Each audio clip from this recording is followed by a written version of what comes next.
आप बताइए कि आप मेरे साथ हैं या नहीं। मां, इतना तो बताइए कि मैं जाऊंगा।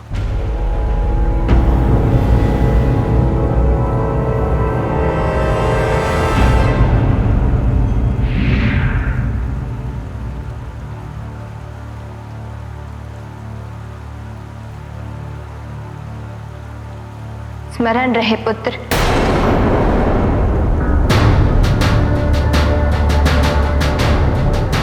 हमने सदैव तुम्हारी सहायता की है, किंतु ये मत भूलना कि महादेव हमारे लिए क्या है। तुम जब जब भी महादेव के विरुद्ध में आगे बढ़ोगे, प्रत्येक पग तुम अपनी मां को कुचल रहे होगे पुत्र।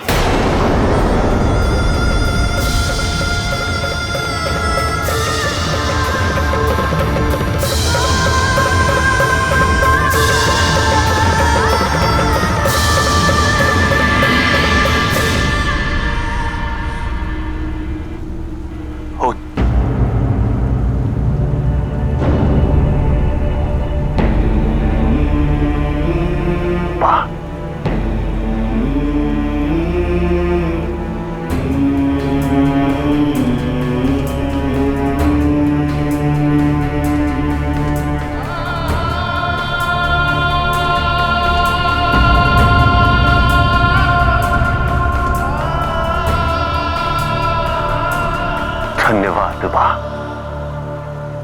धन्यवाद।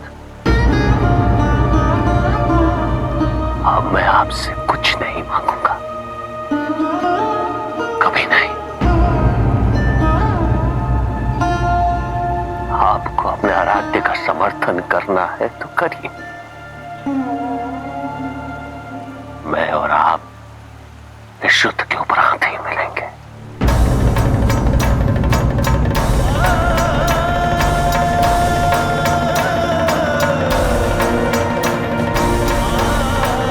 आपकी गोद में शीश रख के सोऊंगा मैं, या तो श्वास लेते हुए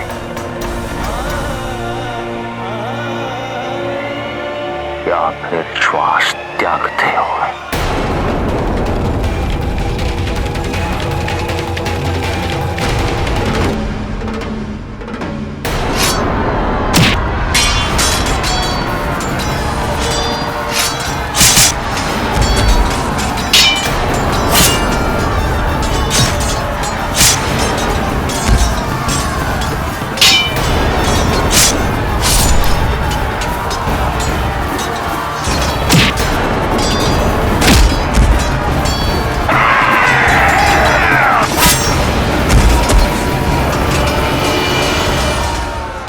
सूर्यास्त से पूर्व युद्ध समाप्त हो जाएगा।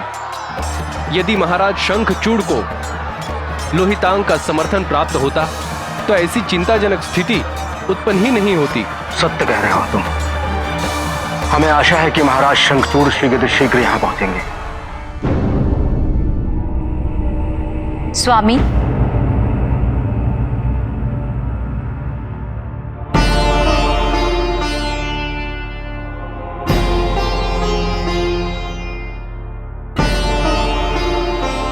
स्वामी, मैंने आपसे कभी कुछ नहीं मांगा, किंतु आज मांग रही हूं। इस युद्ध के लिए मत जाइए। इस युद्ध का उद्देश्य प्रतिशोध है, और स्वामी, आपने प्रतिशोध के लिए कभी युद्ध नहीं किया। लोहितांग के आने तक प्रतीक्षा कीजिए स्वामी। वो आपकी सहायता करना चाहता है। युद्ध में विजय की युक्ति ही ढूंढने गया है वो। मेरी सेना को मेरी आवश्यकता है। मैं यहां प्रतीक्षा नहीं कर सकता हूं ये सोचकर कि लोहितांग समय पर आ जाएगा। यदि उसी देरी हुई तो मेरी सेना को बहुत क्षति पहुंचेगी, और यह मैं कदापि नहीं होने दूंगा।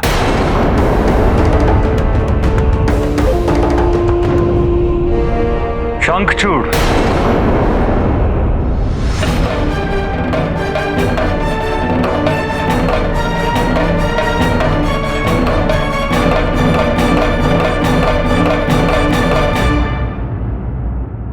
अब भी समय है तुम्हारे पास।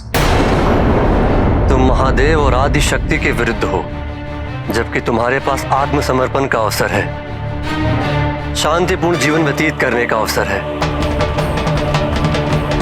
यदि फिर भी तुम युद्ध का समापन करना चाहते हो तो स्मरण रहे शंखचूड़, परिणाम तुम्हारे इच्छानुकूल नहीं होगा।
ये कैसे किया तुमने?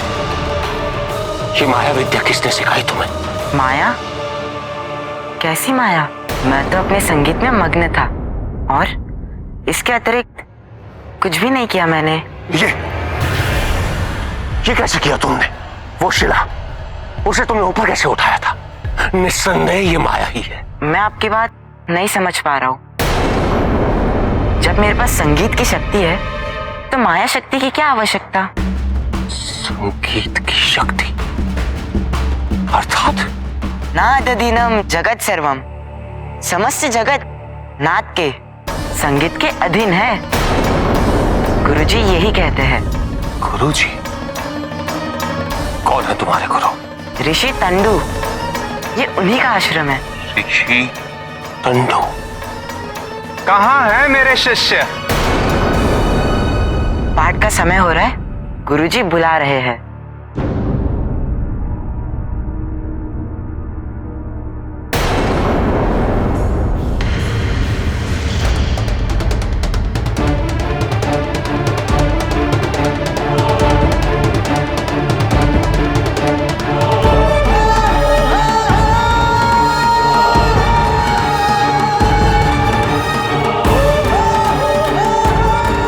नादोधीनम जगत सर्वम ऋषि तंडो। कहीं ऐसा तो नहीं कि जो मैं ढूंढ रहा वो मुझे यहीं इस आश्रम में मिलेगा? मां ने मुझे इसीलिए ये दिशा दिखाई थी। महिषी दंडो।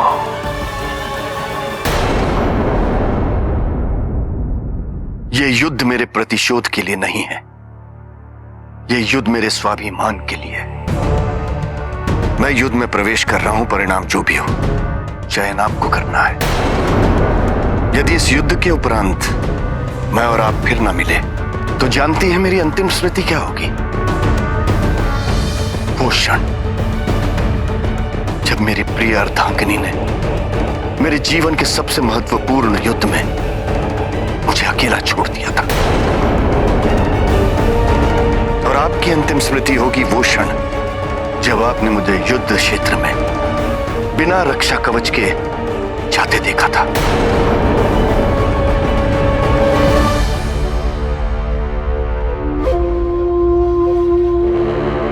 स्वामी, हे माता पार्वती, मुझे क्षमा कर दीजिए।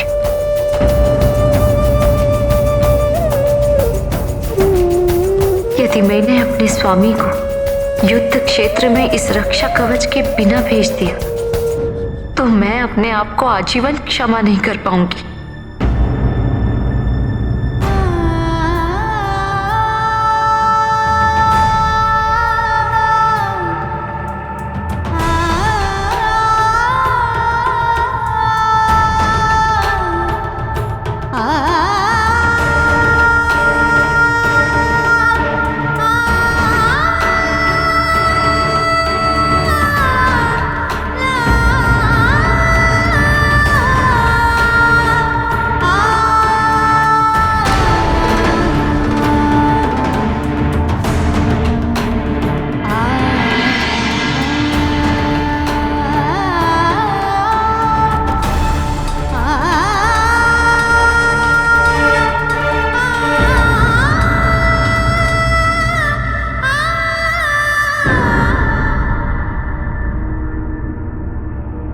लोहितांग, अब केवल तुम ही इनकी सहायता कर सकते हो।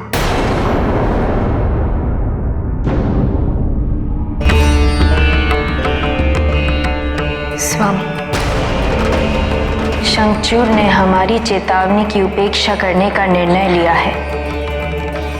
अब उसे उसके अनुकूल परिणाम भुगतना होगा। स्मरण रहे पार्वती, मैंने तुमसे पहले भी कहा था, ये युद्ध अन्य युद्धों से भिन्न होगा। काली रूप धारण करने पर तुम्हें स्वयं स्मरण रखना होगा कि ये युद्ध जब तक भी चले, काली के प्रचंड रूप के कारण इस सृष्टि को कुछ क्षति ना पहुंचे। हम वचन देते हैं स्वामी कि आपकी बात का स्मरण रखेंगे और इस संसार को हमारे प्रचंड क्रोध से कोई क्षति नहीं पहुंचेगी। यही तुम्हारी परीक्षा है पार्वती, क्योंकि तुम्हारे काली रूप धारण करने के उपरांत ये युद्ध जिस चरण में पहुंचेगा, वहां अपने इस वचन का स्मरण करना सरल नहीं होगा।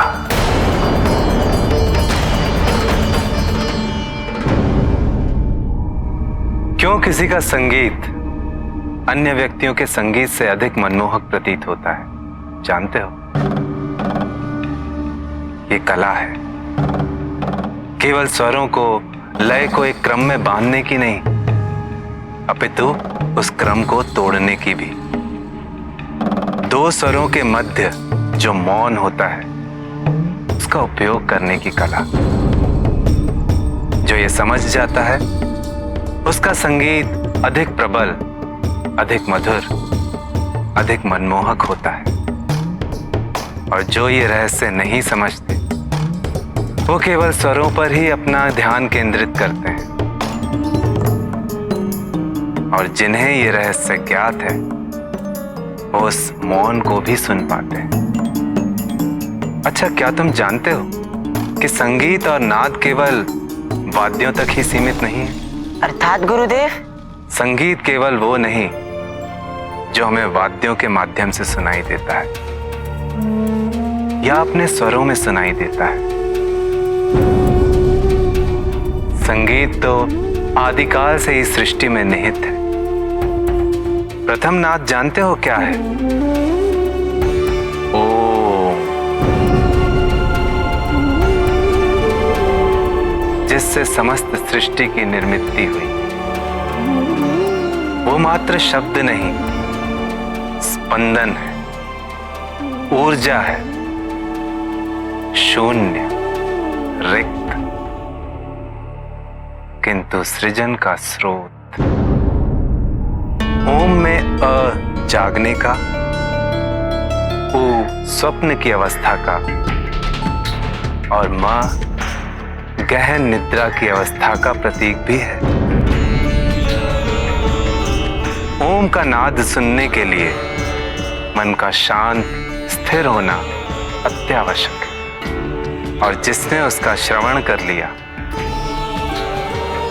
उसे जीवन के रहस्य स्पष्ट होने लगते हैं। गुरुजी, यदि समस्त सृष्टि ही संगीत की ऊर्जा से नियंत्रित हो रही है, तो क्या यह भी संभव है कि जैसे जैसे मैं संगीत में और निपुण होता जाऊंगा, मैं संगीत के माध्यम से किसी भी वस्तु को नियंत्रित करने योग्य होता जाऊंगा? संभव तो है, किंतु संगीत नियंत्रण का माध्यम नहीं है। संगीत तो स्वतंत्र होने का मार्ग, किसी भी नियंत्रण से मुक्त होने का मार्ग। संगीत हम सभी जीवों के कण कण में बसा है, और यदि हम इस संगीत की लय को, इसके ताल को समझ लें, तो कोई भी व्यक्ति इस सृष्टि के संगीत में लीन होकर शून्यता प्राप्त कर सकता है। और जब हम शून्य हो जाते हैं तो पुनः ओम में विलीन हो जाते हैं। महादेव और समस्त सृष्टि से एक हो जाते हैं। यही चक्र है जीवन का। इसीलिए हम कहते हैं नाद अधीनम जगत सर्वम, अर्थात समस्त जगत नाद के अधीन है। समस्त जगत नाद के अधीन है।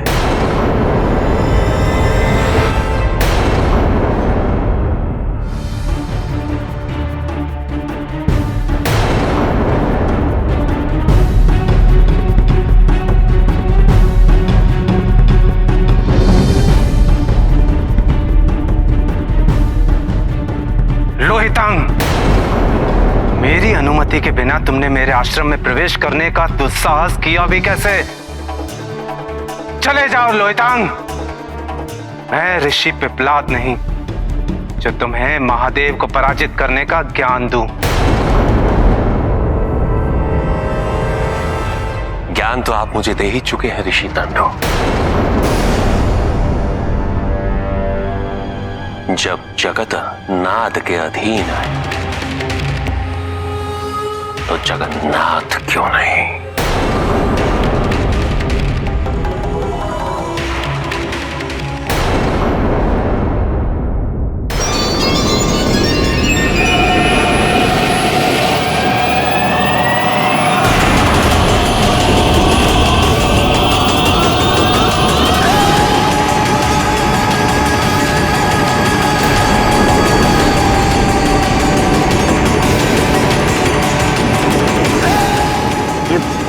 क्या कर रहे हो लोहितांग?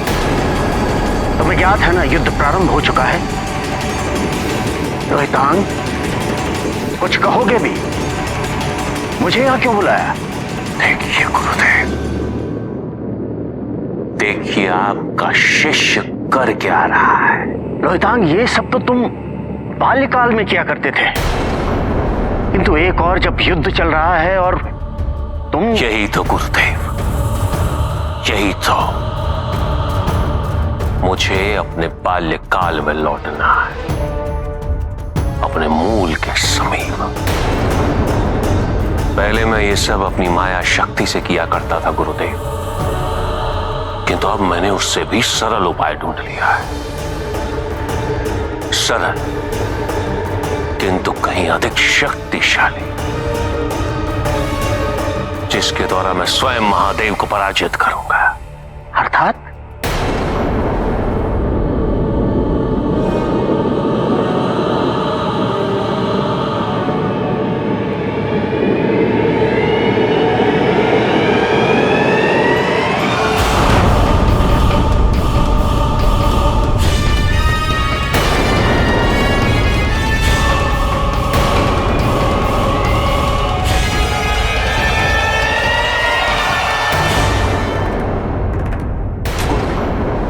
ये तो डमरू है। डमरू, देवों के देव महादेव का डमरू, जिससे समस्त ब्रह्मांड में प्रथम नाद की उत्पत्ति हुई। ओम, शून्यता का नाद,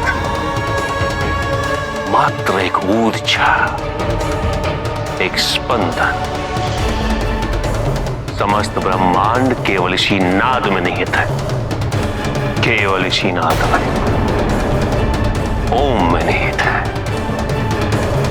नाद अधीनम जगत सर्वम, समस्त जगत ही नाद के अधीन है, और इसलिए स्वयं जगन्नाथ, देवों के देव महादेव भी नाद के अधीन है।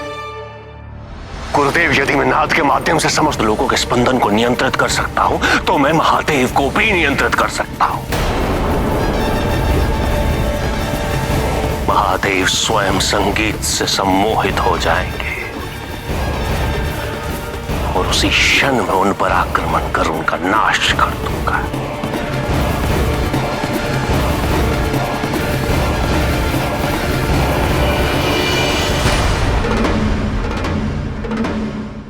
गुरुदेव, यदि मैं नाद के माध्यम से समस्त लोगों के स्पंदन को नियंत्रित कर सकता हूं, तो मैं महादेव को भी नियंत्रित कर सकता हूं। महादेव स्वयं संगीत से सम्मोहित हो जाएंगे और उसी क्षण में उन पर आक्रमण कर उनका नाश कर दूंगा। मुझे तुम पर गर्व है लोहितांग। तुमने सत्य कहा, तुम्हें अपने मूल तक वापस जाना है, और वो ऊर्जा तो तुम्हारे अंदर पहले से ही निहित है। मुझे उसका स्मरण कैसे नहीं हुआ, किंतु अब उत्तर प्राप्त हो गया है। जिस प्रकार तुम ओमकार से प्रभावित हुए थे, हमें तभी समझ जाना चाहिए था कि संगीत ही वो माध्यम है जिससे तुम और महादेव संबद्ध हो। तुम्हें केवल इस ऊर्जा को इतना सशक्त करना है जिसे तुम महादेव के विरुद्ध प्रयोग कर सको। लोहितांग,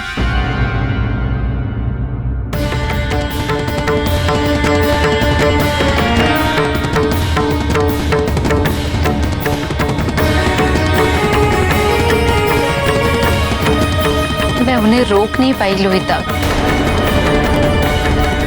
वो युद्ध के लिए प्रस्थान कर चुके हैं।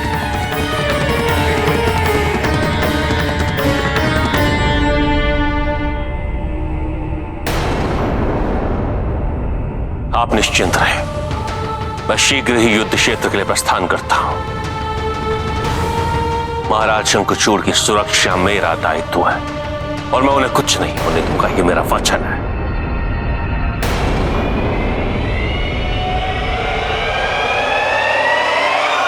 तैयार हो जाइए महादेव, तैयार हो जाइए।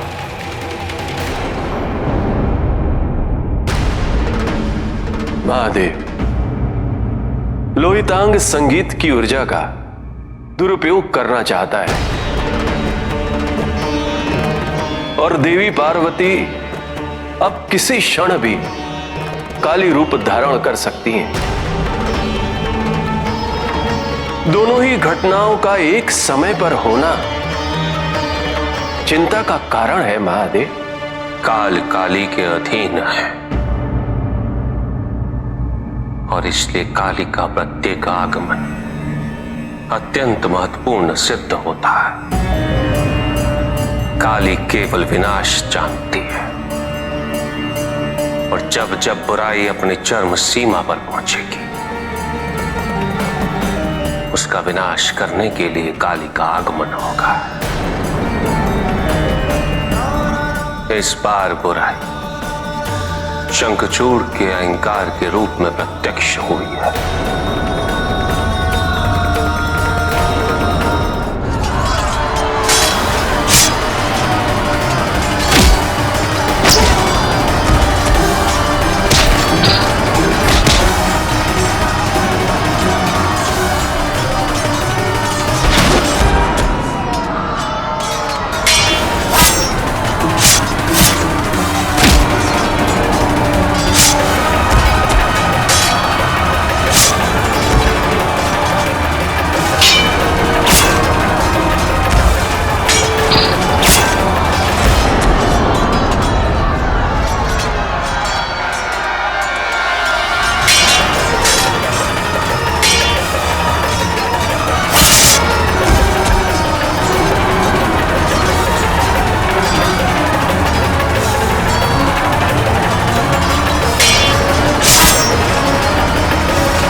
आदिशक्ति ने भले ही भविष्य ना देखने का चयन किया, किंतु वो कभी भी भविष्य से पृथक नहीं रह सकती। इसलिए वो इस युद्ध में संसार को कोई भी क्षति नहीं पहुंचाएगी। किंतु काले रूप में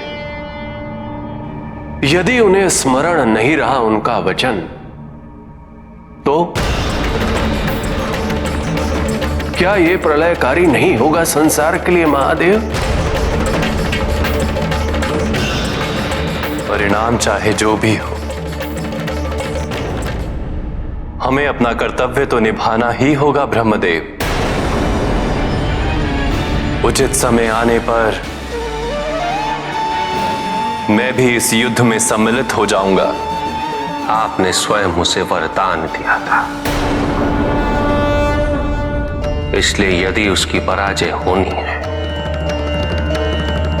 तो उसकी पराजय का मूल्य स्वयं नारायण को चुकाना होगा।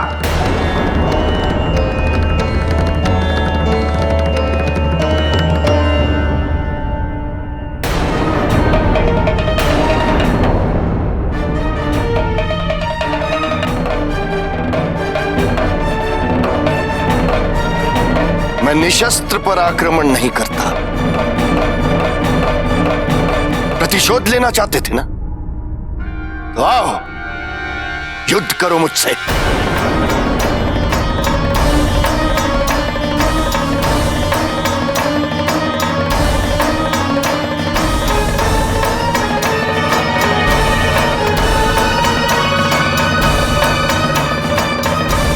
इस देवासुर संग्राम में हम देवताओं का नेतृत्व देवराज इंद्र कर रहे हैं, इसलिए उनसे युद्ध करने से पूर्व तुम्हें हम सबको पराजित करना होगा।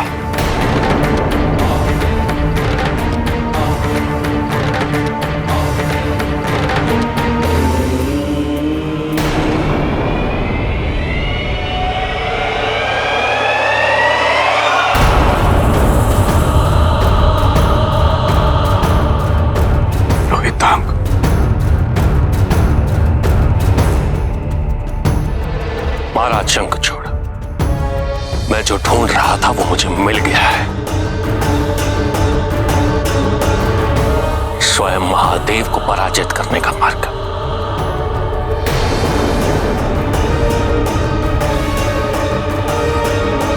ये इंद्र उस दिन कायर की भांति आया था महाराज, आपका वध करने। पलायन कर गया। आज मैं इसे उसके कृत्य का दंड अवश्य दूंगा। नहीं लोहितांग, इसे दंड मैं दूंगा। नहीं महाराज, मैं आपको अकेले युद्ध नहीं करने दूंगा। अवश्य, किंतु तुम्हें अपनी बांधवी तुलसी की सौगंध है, जब तक मैं ना कहूं तुम युद्ध में प्रवेश नहीं करोगे।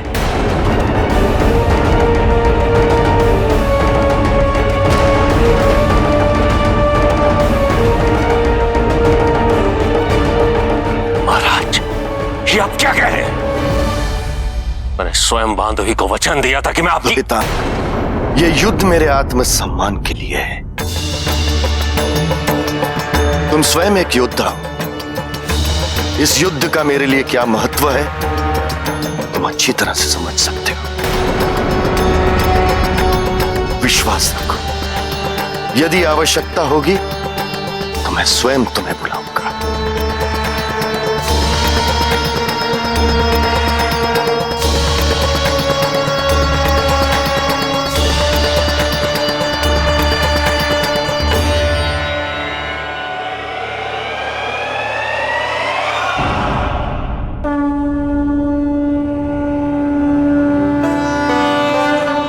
तुमने पत्नी का प्रत्येक धर्म निभाया है।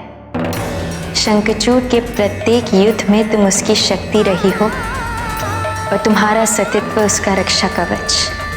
किंतु ये युद्ध, ये न केवल शंखचूड़ की अपितु तुम्हारी भी परीक्षा है तुलसी। पत्नी का धर्म केवल अपने पति की लंबी आयु की कामना तक ही सीमित नहीं होना चाहिए तुलसी। ना ही पत्नी का धर्म ये है कि वो अपने पति के सभी निर्णयों से सहमत होती रहे। जब पति कुछ भी अनुचित करे तो पत्नी का धर्म है उसे उचित दिशा दिखाना। नहीं।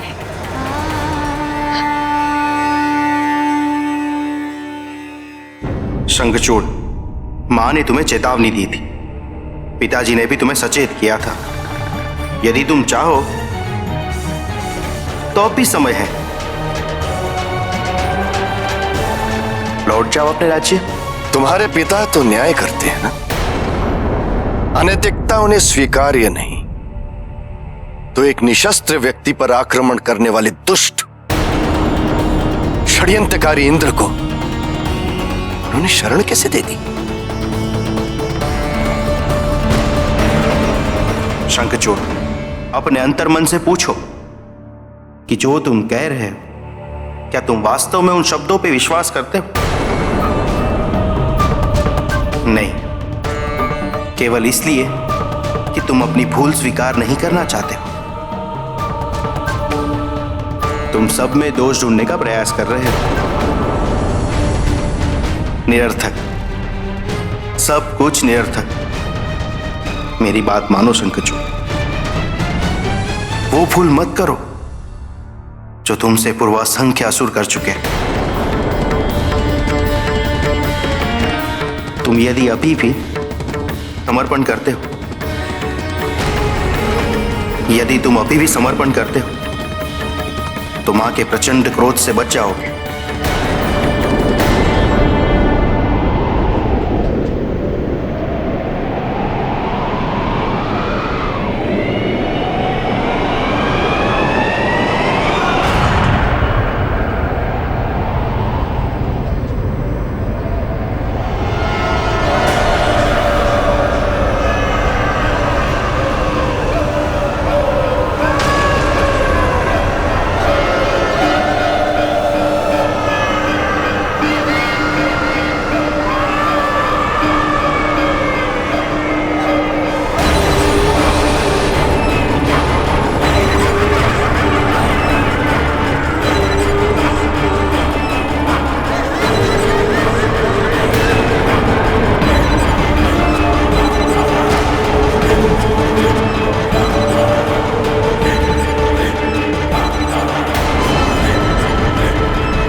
स्वामी, क्या आपका संकेत इसी ओर था कि शंखचूड़ के भूल का मूल समस्त संसार को आदि शक्ति के प्रचंड क्रोध से चुकाना होगा?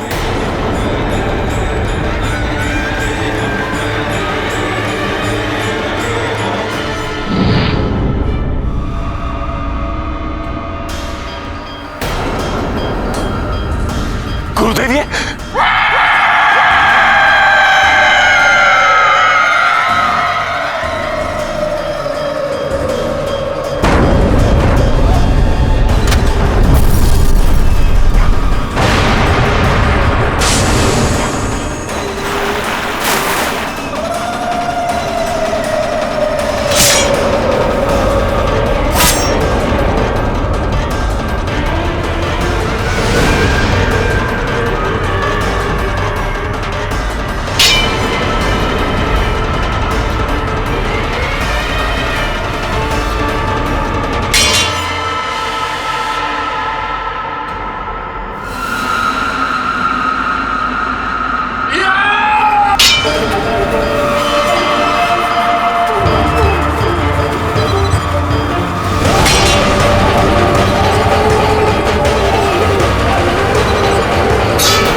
इस युद्ध का अंत कैसे होगा? प्रभु के पास चले।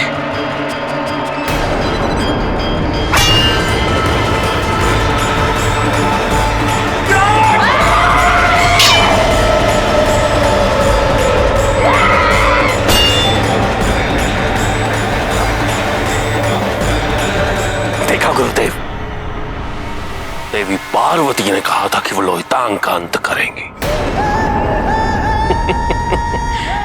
किंतु उनके लिए तो हमारे महाराज शंखचूड़ ही पर्याप्त है। नहीं लोहितांग, आत्मविश्वास की अति ठीक नहीं। तुम अभी माता काली के प्रकोप से अनभिज्ञ हो। माता काली चाहे तो स्वयं ही सारी सृष्टि का विनाश कर सकती है। लोहितांग, ये युद्ध का प्रारंभ है। देखते जाओ लोहितांग, शीघ्र ही तुम्हें ज्ञात होगा कि माता काली कितनी शक्तिशाली है।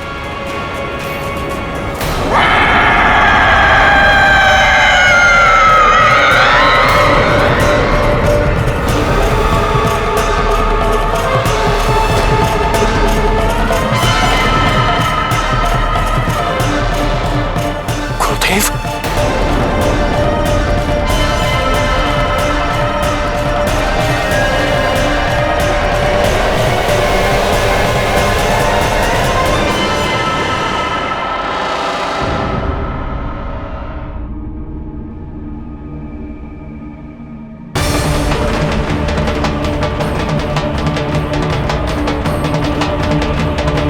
पिताजी, पिछली बार अंधक को रोकने के लिए मां ने काली रूप धारण किया था और हम सबको ये स्मरण है कि उसका क्या परिणाम हुआ था। मां को शांत कर कैलाश वापस लाने के लिए आपको कितनी कठिनाइयों का सामना करना पड़ा था। अब यदि इस बार भी ऐसे ही। तुम एक योद्धा हो मेरे पुत्र, और तुम्हें यह ज्ञात होना चाहिए कि कोई भी दो युद्ध एक समान नहीं होते, और ना ही उनके परिणाम।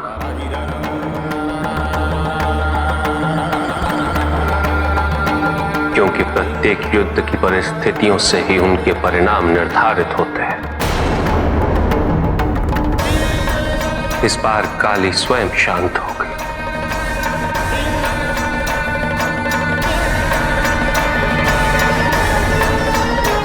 क्या हम कुछ कर सकते हैं पिताजी? नहीं गणेश, इस युद्ध में काली का स्वयं शांत होना आवश्यक है।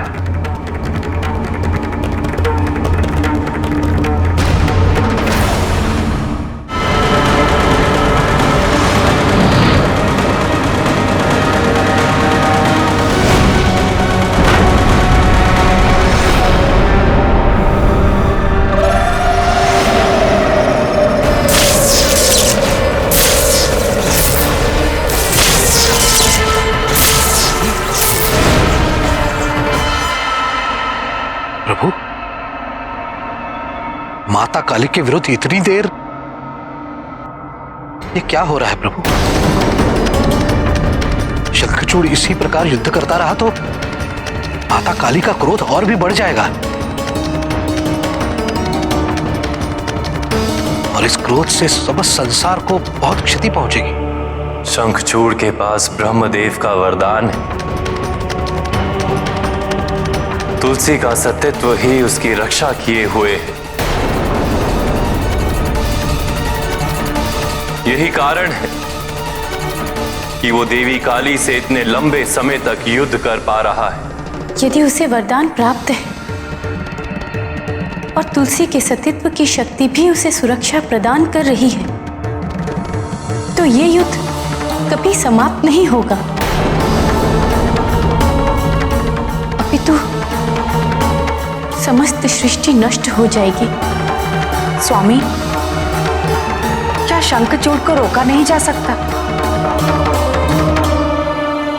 शंखचूड़ को रोकने का एक ही उपाय है, उसकी मुक्ति। और ये तभी संभव होगा जब तुलसी का रक्षा कवच उसके पास न हो।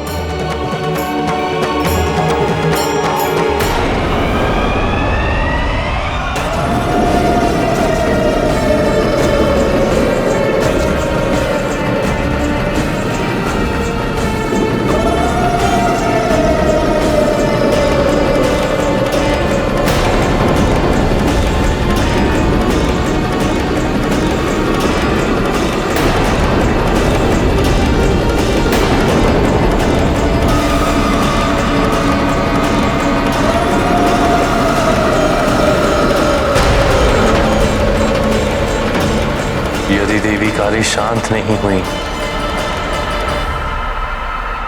तो सब नष्ट हो जाएगा।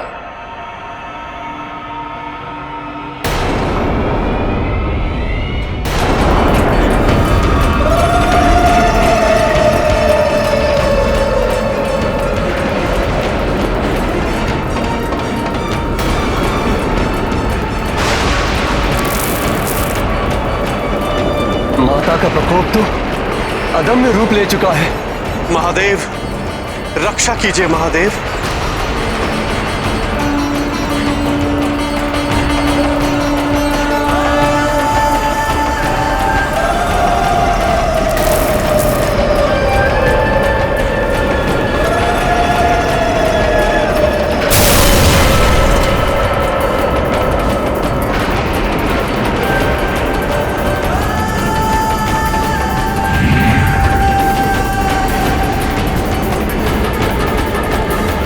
शांत हो जाइए माता।